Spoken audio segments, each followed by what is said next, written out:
Hello, welcome to week 3 of the live problem solving session for the course Fundamentals of Electronic Device Fabrication by Professor Parasuraman Swaminathan.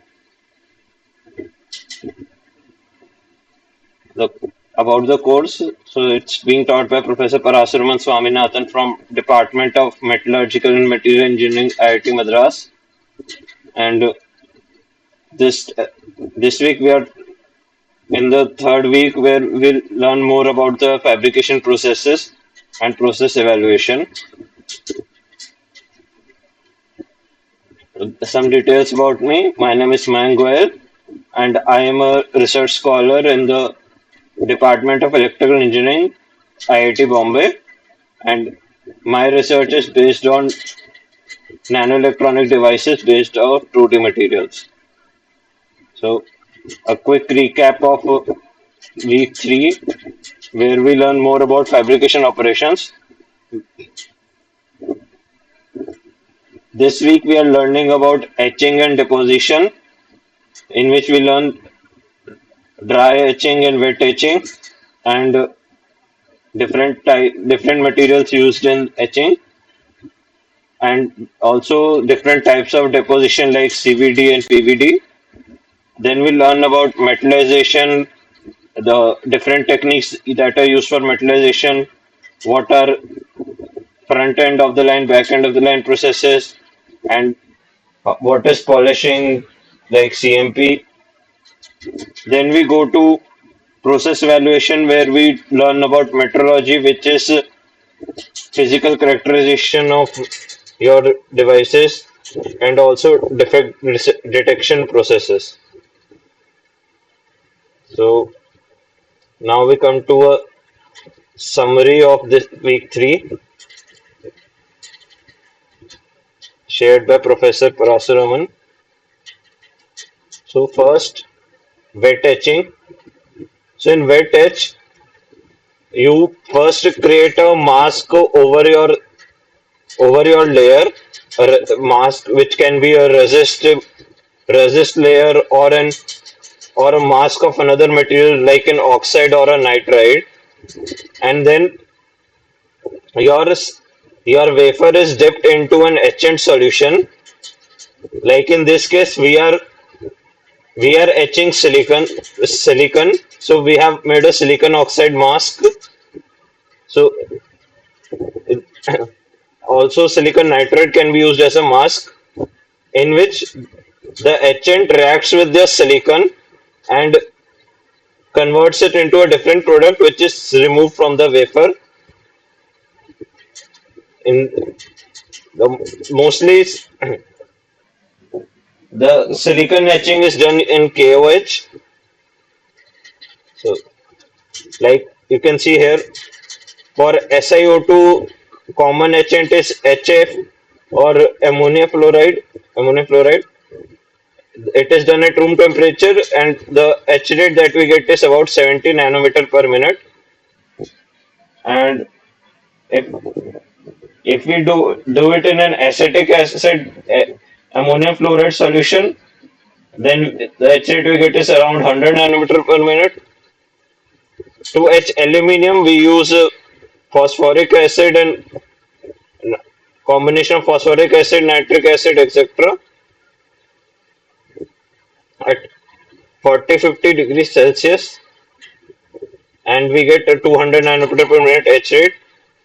To etch silicon nitride, we use hot phosphoric acid at 150 to 180 degrees Celsius, and etch rate we get is around 8 nanometer per minute.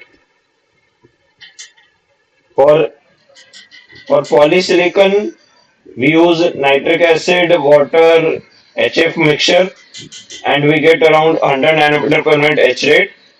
So now different now the this figure shows the etching based on the time. So if you don't give sufficient time for etching, you will end up with an incomplete etch where the layer is partially etched, it's not etched completely. And here the figure is there is some problem with the figure. This should show like complete etch here. That is normal etching where you only etch area that is not covered by the mask above. If you leave it for a long time, you will find over etching where the layer under the mask also starts getting etched, and if you leave even longer time, the layer below gets etched so much that the it doesn't support the mask layer above, and the mask layer gets removed. And if mask layer gets removed, we completely lose the pattern that we had formed. Next is dry etching. In dry etching, instead of keeping our sample in a etchant solution, we expose it to a etching gas where an plasma is generated in the gas, creates a, which creates high energy etchant ions, which then diffuse onto the surface and diffuse diffuse to the surface, and they react by the surface, and the product is then dissolved and diffused back into the atmosphere. So this is a very slow etching process, but it has a better control, and hence it's used if we want to etch very thin layers. And here we can see different type of etchant gases that used for different materials, and this here shows what gas products we use to etch these.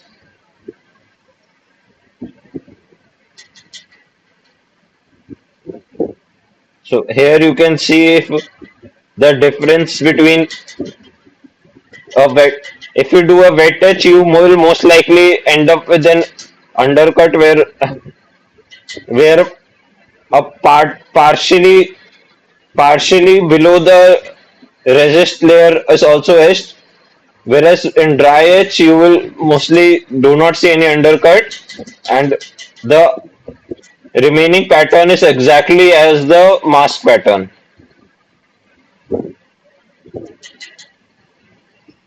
These are two types of dry etching. One is plasma etching, where the etchant gas is converted into a plasma to create high energy, and your wafers is on a rotating chuck.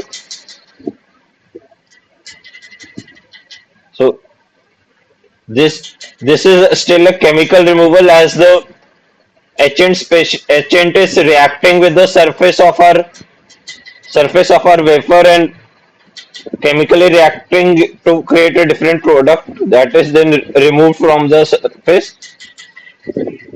In ion beam, like here, an argon gas comes and it is converted into an ion plasma, and that ions are then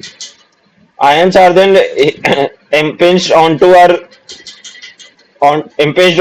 wafers, and they because of their high energy they hit the wafer, and they remove material from the wafer. So it is a physical process.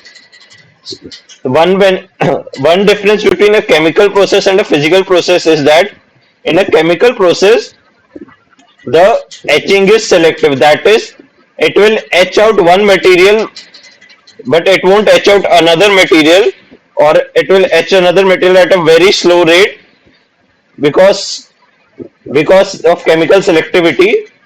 But this is a physical process. So when ions hit any material, they will remove that material. So there is no selectivity in this process. But one benefit of ion etching is that it can etch out many materials which cannot be etched by chemical etching. And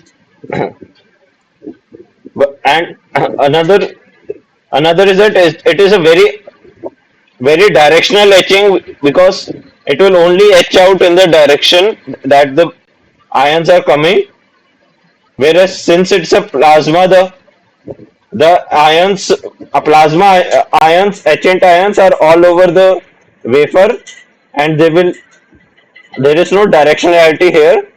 So we use reactive ion etching, which is a combination of both physical and chemical etching. So it gives both directional etching as well as the selectivity of chemical etching. Now we go to deposition processes. So first is chemical vapor diffusion, CVD. Here you can see three different types of CVD chambers. In here, all the gases are coming. They the wafer is sitting, and they are sitting inside a furnace. The gases come and they get absorbed on the wafer, and they they react between themselves on they react between themselves and create the product which is deposited on the wafer.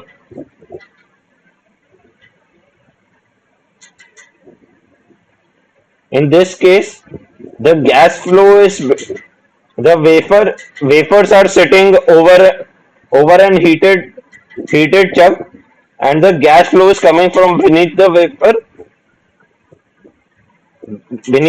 and they are reacting in the atmosphere, and then the product is getting deposited on the wafer surface. Here the here the wafers are inside on a here the wafers are on a vertical wall, and the gas flow is coming from the top, and the byproduct outlet is below. So as the gases flow downwards, they react on they deposit the reaction products on the wafer surface. Another method is molecular beam epitaxy, where each element is in a different diffusion gun. They are they are thrown they are thrown as a beam on your substrate, and in their in a particular ratio, and by that, and there is an the surface is has a seed layer which causes the crystal epitaxial growth of the layers. Like in this case, to grow gallium arsenide, you can use a substrate which has a similar lattice constant as gallium arsenide, and you can throw gallium and arsenide in a 1:1 ratio on the substrate. So you will see that a, a stoichiometric gallium arsenide layer is formed over the substrate in an epitaxial manner, that is, they're purely crystalline. Next is metallization. Here, this this figure shows how metallization is done. So here you have a wafer which has some doped regions. Then you create your mask for metallization. Next you deposit your metal layer, and next you pattern your metal layer to create the metal mask. So this way this is your this is then your metal. So this metallization is mainly done to create interconnects, basically to connect different levels of your wafer device. So like here you can see you have a PMOS and a NMOS, PMOSFET and an NMOSFET and they are connected through different layers, and this is our final metal layer on the top.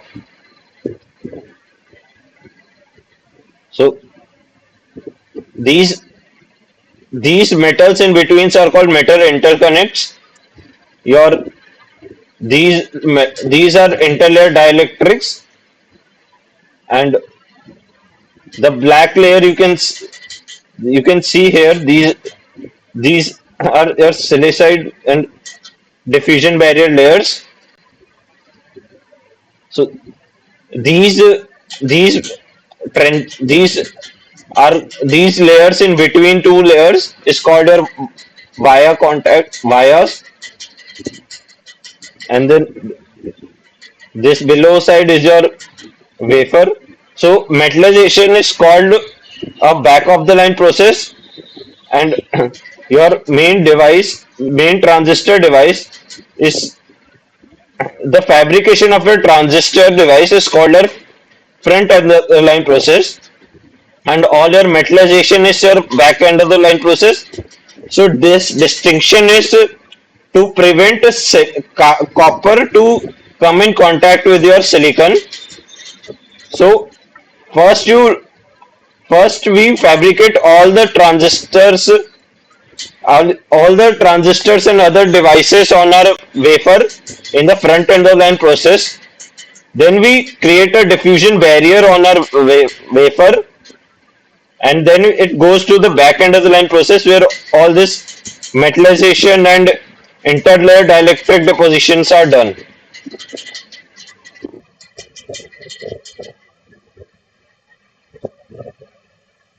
So now we come to physical vapor deposition techniques. So this is thermal evaporation, in which your wafers are kept on the top of the chamber in an upside down manner. Your material that you want to be deposited is kept here in a boat, and then the boat is heated to the melting point of the wafer, melting point of the material, which causes, sorry, boiling point of the material, which causes it to convert into gaseous form, and the chamber is in a high vacuum, so all the gaseous atoms goes go outwards from the material and go in a straight line without any diffusion, because because of the absence of any atmosphere, and they go and sit they go in a straight line and sit on your get deposited on your wafers. Next is e-beam evaporation, which is very similar to thermal evaporation, but in this case the metal is your material is not heated by a heater. Instead you use an electron gun.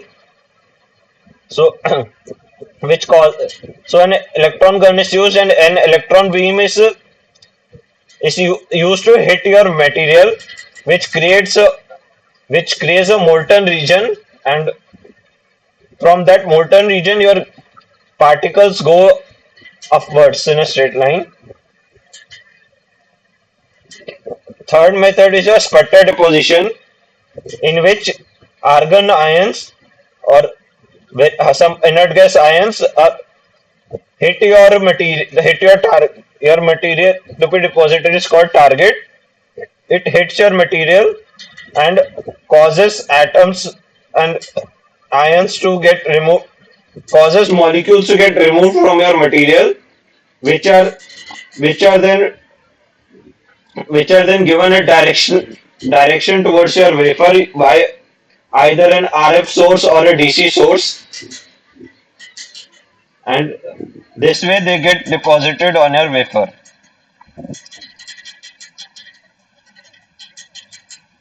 Next we learn about planarization. So here you can see we have, as a part of our metallization process, we have created an interlayer dielectric, and we have etched out some areas in the dielectric.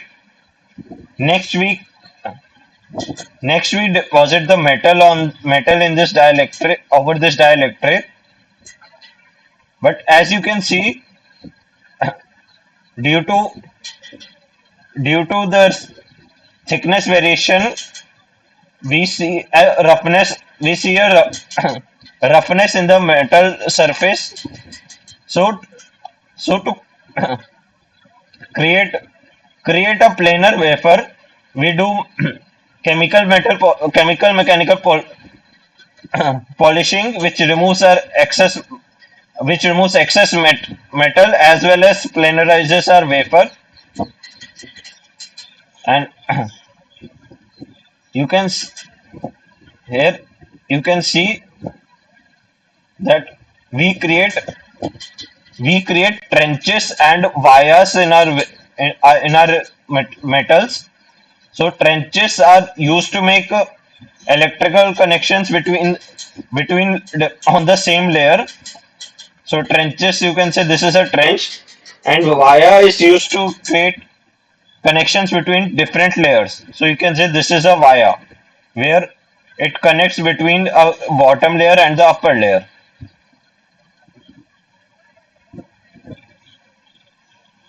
Next, we go to evaluation. So for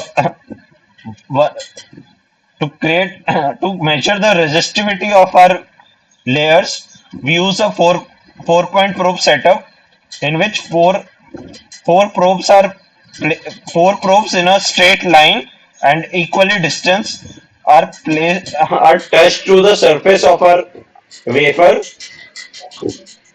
The inner two probes are used to give the outer two probes are used to give a constant current, and the inner two probes are used to read the voltage. And then using the using this formula, we find the resistivity of the film that is on the top of the wafer, where T is your thickness of the film, V is the voltage recorded, and I is the constant current we provided.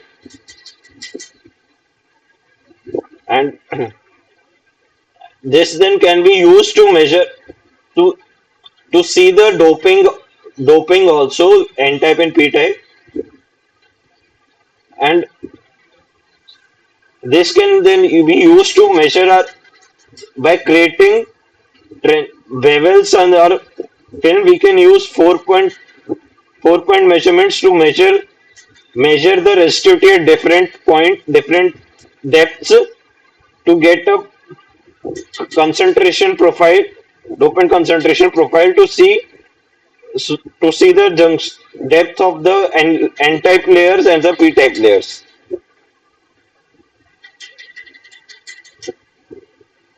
And we can also get the concentration profile using this method. Next is thickness measurement, in which thickness measurement is done by multiple methods such as interferometry and profilometry. In interferometry, we use an monochromatic incident light. It reflects back from the surface of the film as well as from the bottom surface of the film, and these two then inter these two then create an interference, which can be both constructive or destructive, which creates an interference pattern. And by counting the number of fringes in the interference pattern, for when we change the when we change the wavelength of the light, we can see the interference pattern changes. And so by counting the number of fringes in the interference pattern, we can calculate the depth of the film using this formula. In a profilometer is mostly used to measure a step height. Basically, on one part of the wafer you have a film, on the other part of the wafer you don't have the film. So you place your stylus, place your stylus on the one part of the film, and as you move to the other part of the wafer, you will the stylus will record that there is a height difference, and it can tell us that height difference in the wafer. So by using this method, we can get the height of our height of our film. Next is defect detection. So you can see this is by using incident white light, we can do we can detect contamination as well as surface defects. Similarly, UV light, incident UV light, we can detect contamination and surface defects. Using microscope, but in bright field mode, we can also detect alignment. Using microscope, we can also detect the alignment errors. If we use SEM, we can measure all contamination defects, surface defects, alignment errors. We can also identify the chemical composition of the material as well as critical dimensions, which that is dimensions in nanometer micrometer scale. Using Auge electroscopy, we can only get alignment errors. Using ASCA, we can only get alignment errors. Filar and reflectance will only give us critical dimensions of our material. Using a particle counter, we can get our material material count. Then this is this is the cross sectional view of a scanning electron microscope. So we it has a gun, and then condensers and objectives are used to create an electron beam, directional electron beam, which is shown on our wafer, and and and when the electron beam hits our wafer, the electrons get scattered, and then the scattered electrons are recorded in a detector, which is which goes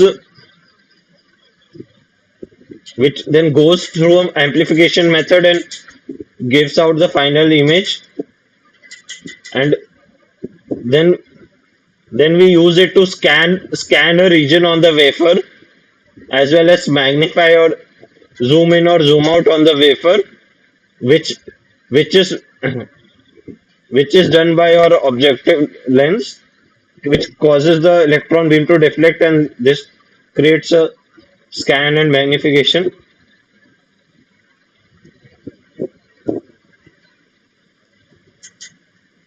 Now we come back to our questions.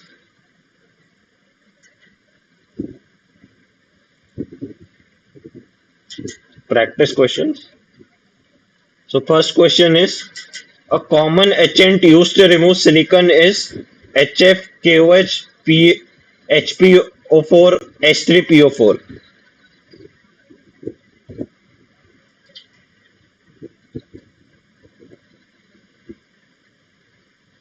Who can answer this question? KOH. That is right. KOH is used to selectively etch silicon, and we can use silica or silicon nitride as a hard mask because they are not etched in KOH. So this is a numerical question. A silicon wafer of 500 micrometer thickness has to be etched to create a silicon nitride cantilever. So if we are using KOH as an etchant at 90 degrees Celsius, how much time will it take for this process, etching process? Give your answers in hours, and consider the etch rate to be 35 nanometer per second.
Did anyone get the answer?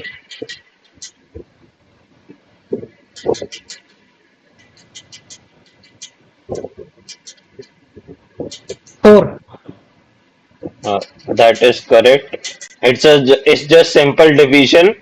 If you divide 500 micrometer by 35 nanometer per second, by obviously converting micrometer nanometer and second inverse to R inverse, you you get 4 hours as the answer approximately.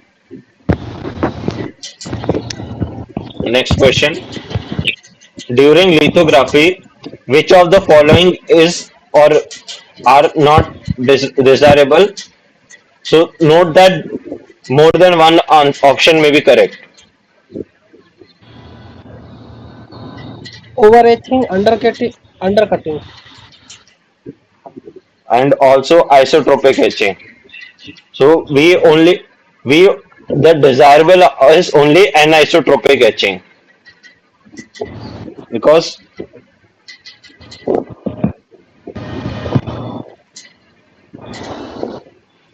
an completely anisotropic etch produces vertical side walls and hence it's desirable.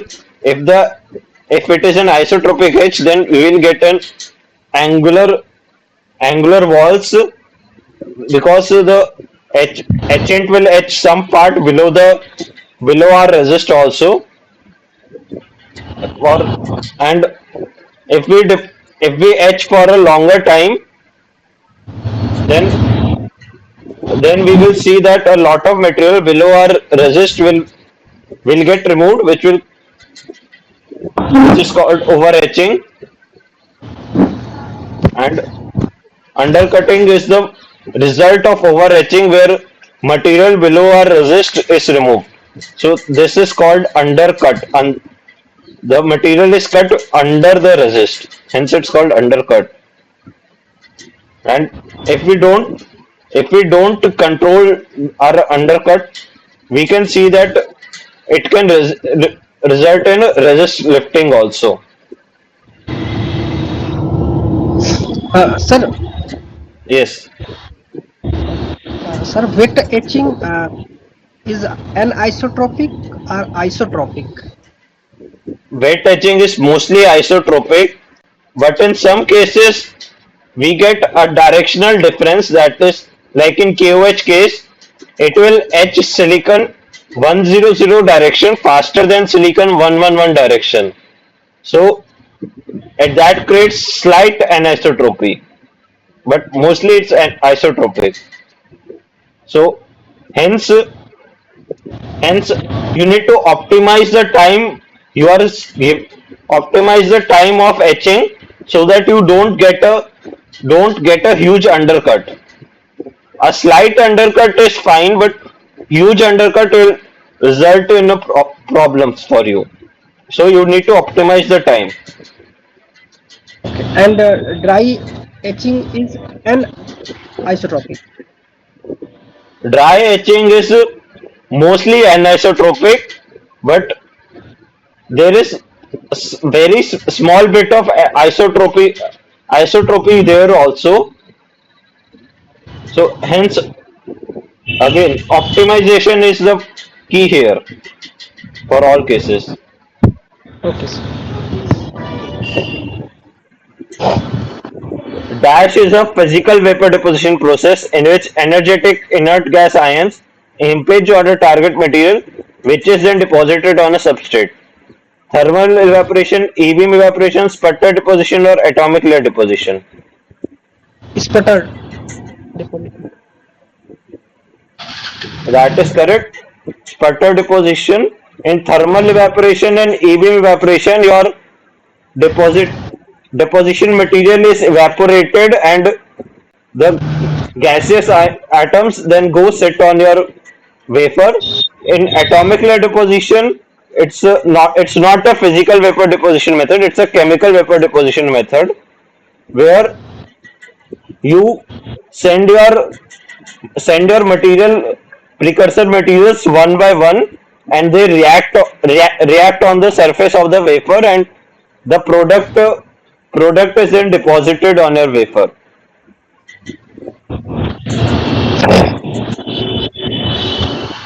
Which metal was used in the earliest ICs for making contacts? Cobalt, Aluminum. copper, gold, or aluminium? The answer Aluminum. is aluminium. Earlier, aluminium was used, and copper is copper came much later, like in 1990s and 2000s, when your interconnect, due to Moore's law scaling, your interconnect reduced too much, and we saw a lot of electromigration effects between where aluminum aluminum atoms will migrate, electrons between aluminum layers will migrate from one across the dielectric. Sir, dual dimension process, what is? Dual damascene process is a electroplating method to deposit copper. Okay, sir.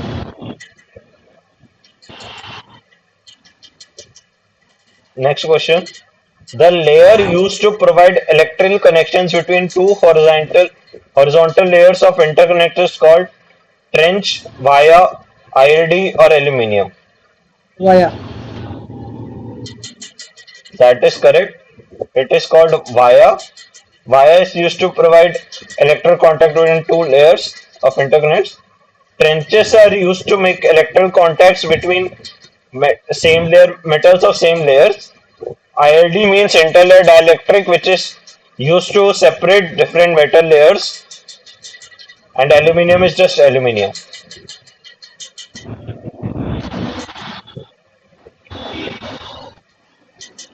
Next question.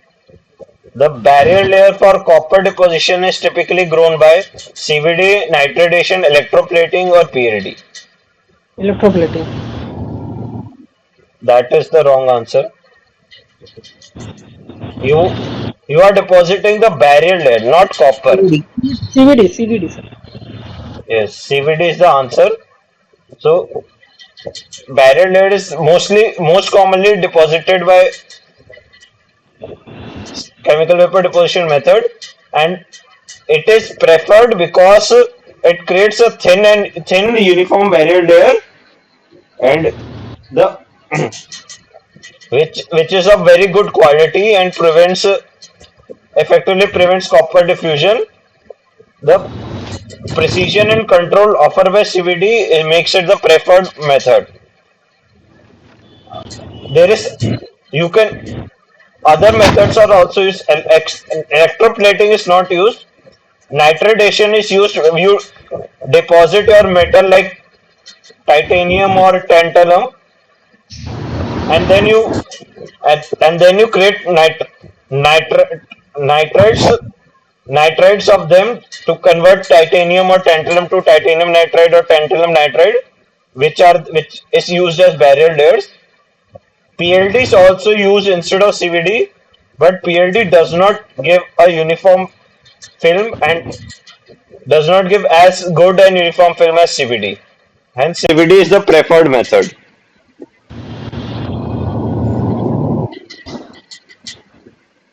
Next question. Which of the processes is only used in BEOL? Oxidation, electroplating, lithography, ion implantation. Electroplating. That is correct. Electroplating is not used in the front end of the line process. It is only used in the back end of the line process. Back end of the line process means later stages of chip fabrication you where you form the metal interconnect layers, which includes copper deposition. Electroplating is specifically used in BOI to deposit copper in the trenches and vias to create the interconnects. Oxidation, lithography, and ion implantation are used in both front end of the line process and the back end of the line process. That is when you are making the transistors, you grow your oxide layers, you do patterning, you do doping using ion implantation. Similarly, you use them in a back end of the line process to create interlayer dielectrics and your and your interconnects. Next question. Individual metal layers during metallization are separated using dash dopant, silicon, germanium or dielectrics. Dielectric. That is correct. They are separated by interlayer dielectrics, and these are then called intermetal dielectric layers. That is IMD. There is ILD also, interlayer dielectric, which is used to separate your front end of the line transistors to and your first interconnect. Between that, you use your interlayer dielectric and separating between different metal layers. It's called intermetal dielectric. Uh, Sorry, once again, tell me difference. ILD, IMD. So you made your transistor. Now you are going. Then you did your diffusion layer, barrier barrier layer. Then you go when you go to the back end of the line process. The first thing you do is you deposit your interlayer dielectric, and then you pattern it, and then you create your create your first interconnect, metal interconnect, so that dielectric separating with your transistor layer and your first interconnect layer is called your ILD. And when you are doing multiple interconnect metallization layers, so the dielectric between those metal layers is called your intermetal dielectric, that is IMD. So the first dielectric is your ILD and your subsequent dielectric is your IMD. Okay, sir. Next question. Which of the following techniques is not used for measuring thickness in the lab? Fab. Ellipsometer, profilometer, 4-point probe and interferometer. 4-point probe. Yes. 4-point probe is used to measure resistivity. The other three methods are used to measure thickness. Interferometer uses light interference. Profilometer uses height difference. And ellipsometer uses polarization change as a function of your thickness and material to get your thickness. Which of the following inline defect measurement techniques provides chemical information as well? SEM. That is Scanning correct. electron. Is there any other method that can provide us chemical information? TEM. Then why is TM not an answer to this question?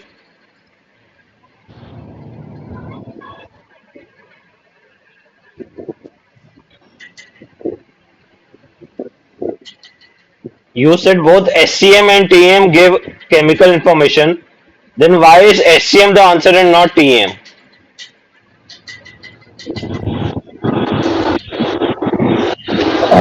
Can be more accurate, sir? You said that both SCM and TM give provide us with chemical information, but you said SCM as the answer. Why? In ACM, Yes, it is also including the EDX technology. you can do EDX in trans. Sir, in SEM, it does not provide the cross-sectional information, sir. In transmission electron microscope, we can get the cross-sectional information, sir. Uh, and in But SEM only provide the inline defects. so what do you mean by inline? Throughout the process, The question asks inline defect measurement. What do you mean by inline? throughout the process, Yes, so inline means that not throughout the process, in between the process. So consider that your it is an assembly line. You are giving your wafer in the beginning, and you are getting your process chip in the end. So this is a single line.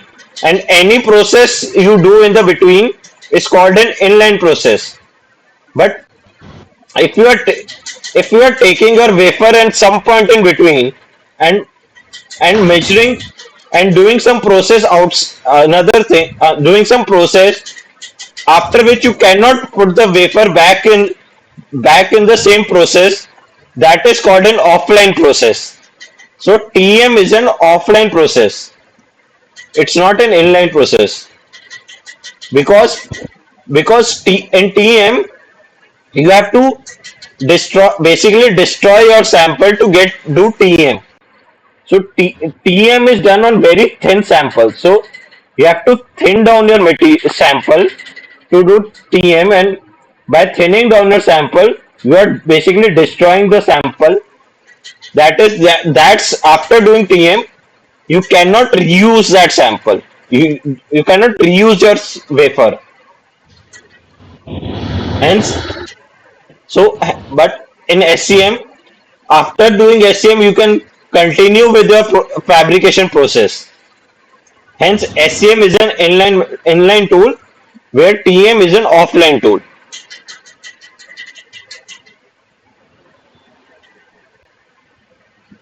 Both of them give chemical information, but the only main difference is that SCM is an inline tool and TM is an offline tool, because you need to do extensive sample preparation which destroys your wafer and it cannot go back in the fabrication process. Your optical microscopy and optical profilometry will not give any chemical information. So here is another numerical. So you have a silicon nitride layer deposited on a silicon wafer, and you are measuring its thickness using interferometry. So your light is incident at an angle of 10 degrees, and when you change between wavelength from 350 nanometer to 450 nanometer, you see that your number of fringes change by 6. So what is the thickness of your silicon nitride layer? Consider the refractive index to be 2. 237 nanometer, 2.37 micrometer, 1.2 micrometer, or 12 nanometer.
Did anyone get the answer?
Sir, 2.28 2.28 watt. micrometer. So what is the closest option here? minus 2.37 sir. Yes. So the correct answer is 2.37 micrometer. So your this is the formula to get thickness in this case. Sir, Where actually, sir, in PPT and as well as notes, square 2 into square root of n square minus sine square theta is there, sir. But it is wrong. Now, whatever you are showing in this formula, it is correct, sir. Sine theta whole square is correct. Sine square theta is wrong, sir. Sine theta whole square is correct, sir. So, maybe one, it's a typing mistake. yes, yes, sir. Yes. So your delta m is your 6, and so delta m is the difference of fringes, which is 6. Theta is your 10 degrees. Lambda 1 is your 350 nanometer. Lambda 2 is your 450 nanometer. And your n is your refractive index, which is given as 2. So when you solve this, you get approximately 2.37 micrometer. This is your thickness of your silicon nitride layer. So this way you can use your interferometry to get the thickness of the layers. So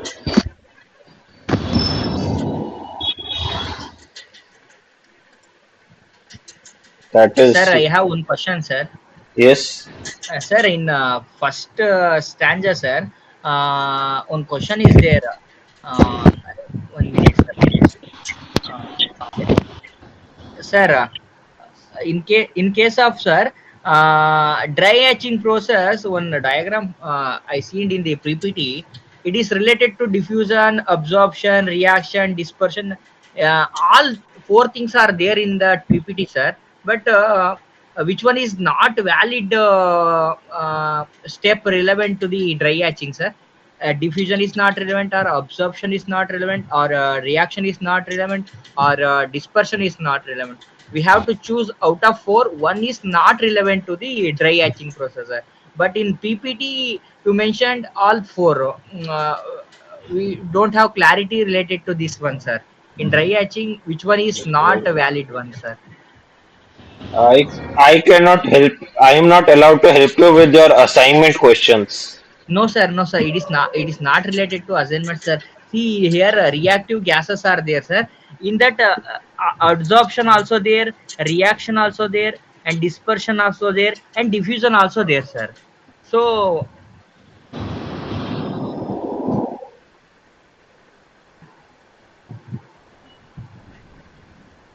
So everything yeah, happens, sir. Sir. That's why I am asking, sir, whether which process. Can you explain one more time, sir? This the dry hatching process, sir. so in dry etching, your like here you can see in plasma etching case, your your etching material is converted into a plasma, so that creates a highly energetic molecules, atoms and molecules. They are coming to your wafer. They get absorbed onto the wafer surface, and they react with the film that is on top.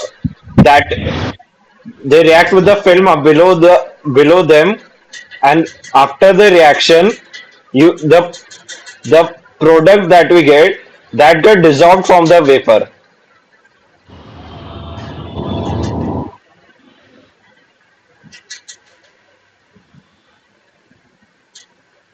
So that is mainly your dry etching process. Sir, now everything comes, sir. So that's why we are confusing. Which one is not relevant to the dry hatching? Absorption is there, reaction is there, absorption is there. All four things we can see in dry hatching. Then which one is not relevant to the dry hatching? That is the question. So we have some. Yes, So sir. maybe in the video it is explained in a better way, or you can see some resources, other resources also. Yes, sir. We have only transcript copy as well as recorded video, sir. We don't have any textbook, so that's why. You have you have internet. Yes, sir. We have internet. You- Internet tells you everything. yes, sir. 100%. And nowadays you don't even have to search. Earlier you had to search everything. Now you don't even have to search. You go to Chat GPT or something. You ask your question, you immediately get your answer. Sir, I searched, sir. One answer is wrong in previous assignment, so that's why now I am aware, sir. So that's why I needed clarity.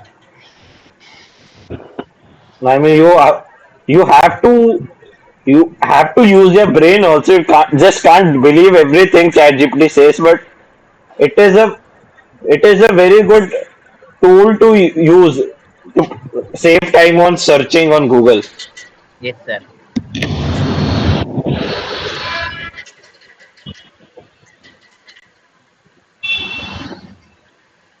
But another thing is that if you are searching on Google, you read one thing, you are also reading some other thing. In ChatGPT, you ask a question, you get the answer. In Google, when you are reading something, you are reading multiple things, so you are not just getting what you asked for, you are also getting additional information.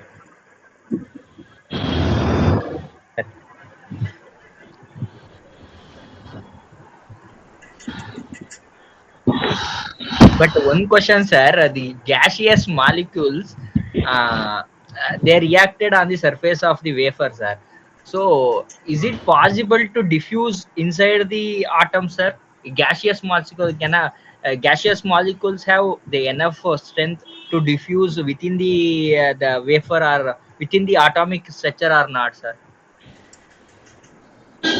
Reactive gas molecules inside the vapor molecules, sir. Is it possible to diffuse, sir, the gaseous molecules?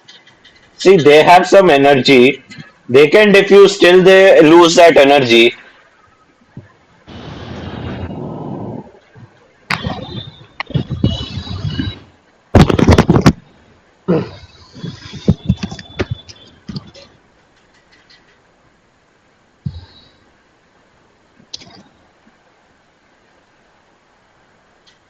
So the question is if they have enough energy to how much they can diffuse with the energy that they have.